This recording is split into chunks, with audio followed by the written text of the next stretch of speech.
Damien Rider, extreme sports badass, reality TV star, and anti-child abuse activist. All of his achievements went straight to world record because he was the first guy crazy enough to attempt them. Death-defying, stunt after stunt, Damien Rider has proven nothing is impossible. His most famous challenge was to paddle for 500 miles in 17 days, across the shark and jellyfish-infested water off the Australian coast. Most people have given up on him. They all called him crazy, but the real reason why he decided to do it is because he was a survivor of unimaginable abuse. He would turn on you, rip your clothes off, throw you against the wall. His mother's partner abused him and his family for years. And he said, right, I'm going to have you killed. But after his fourth attempt on his life, he started to look for answers. I just took a stand on my life and thought, well, if they're not going to find the answers, I am, or I'm going to die trying.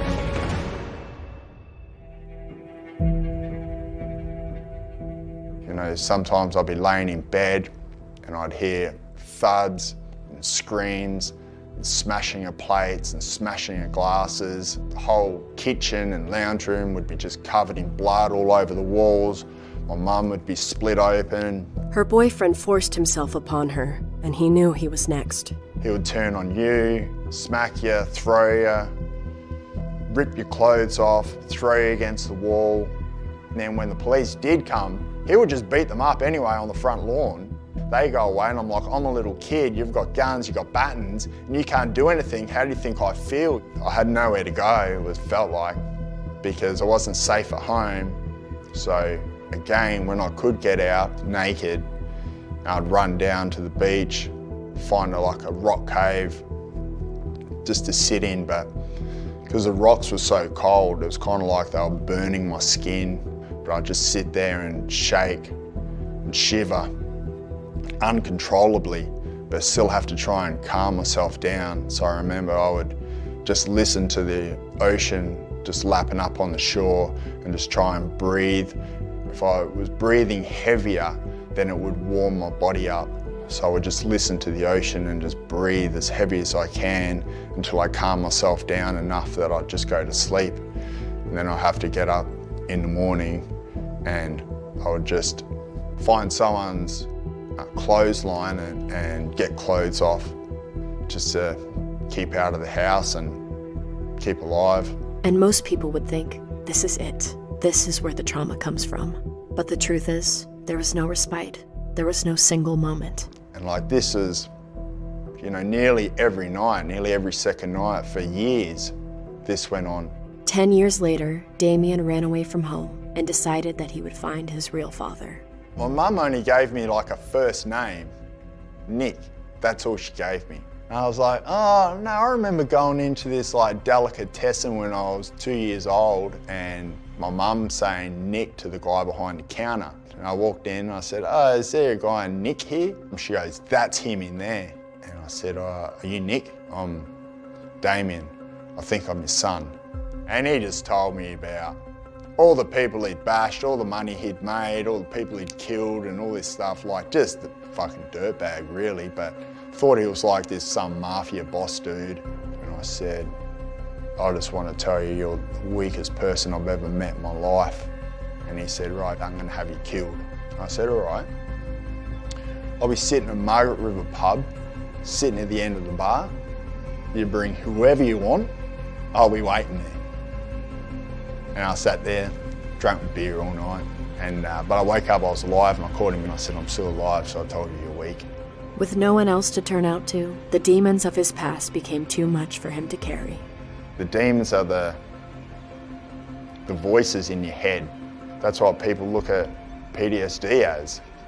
But it's when the negative voices take over your whole life.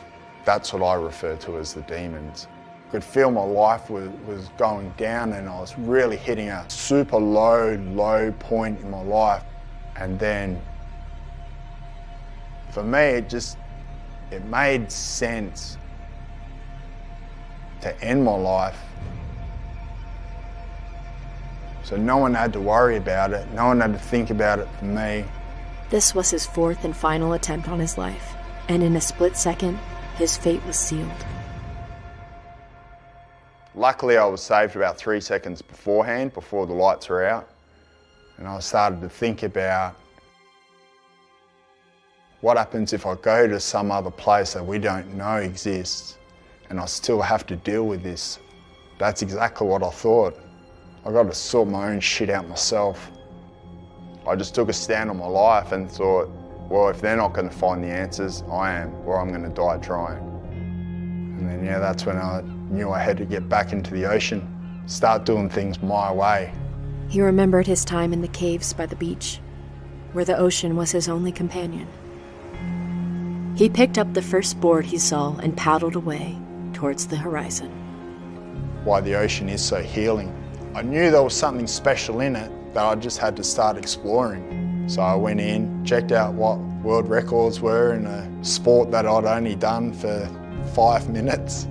I thought that's what I'm going to do. So Damien decided to attempt something impossible. 800-kilometre paddle for 17 days in the water. There's probably about a 20% chance that I would make it alive. But also at the same time, I believed that I needed to do something that I was going to be proud of.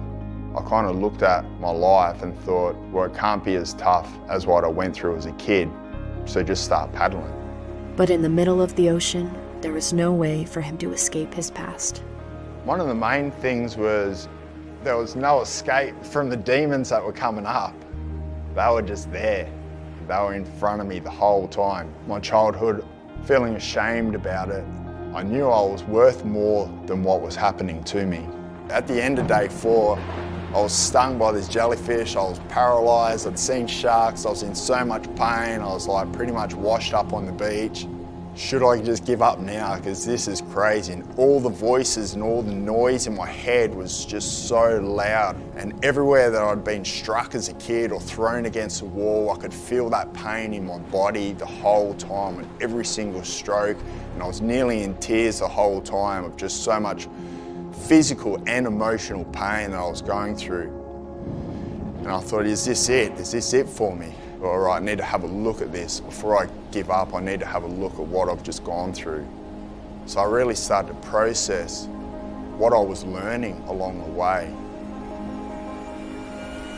It didn't matter any of the answers to any of my questions that I wanted to know from my father or from anyone, because it was never going to change what happened, never going to rewrite history or my life at all. All that mattered was what I'd learned from my life to get me from there to here, and now use that for the tools to get me from here to wherever I'm going to next. This wave of emotion led him to feel something he had never felt before. It was acceptance. It freed me. I woke up in the morning, there was no pain whatsoever. There was no noises in my head. I was listening to the ocean and I started to look for the demons of my past, and I couldn't even find them. I was still going in the same direction, it was still the same goal, but the narrative had changed. I was no longer willing to die for what I believed in. I was now living for what I knew was right. I wasn't the only one who was facing child abuse. So it completely changed from me doing something that I was proud of for myself to something that was just so much bigger than the paddle, than me. So how could I stop? Damien completed the challenge and created the Paddle Against Child Abuse Association. He then skydived off the top of a hot air balloon, skateboarded for 56 days in the desert, and ran a marathon with a mattress on his back for his association. Now a father himself, he credits most of his achievements to his son. I never had a father, so all I wanted to be was a good father. I did the paddle for him, you know, for me and for him. But for me, I could never ever have imagined like how my life would change after that paddle, and how I would go on to change millions of people's lives across the globe. You know, everyone has so much that they should be proud of who they are. Like why? Why can't we just utilize that? Why isn't that our superpower? Don Sarah once said, "There is no timestamp on trauma. There isn't a formula that you can insert yourself into to get from horror to healed. Be patient. Let your journey be the balm."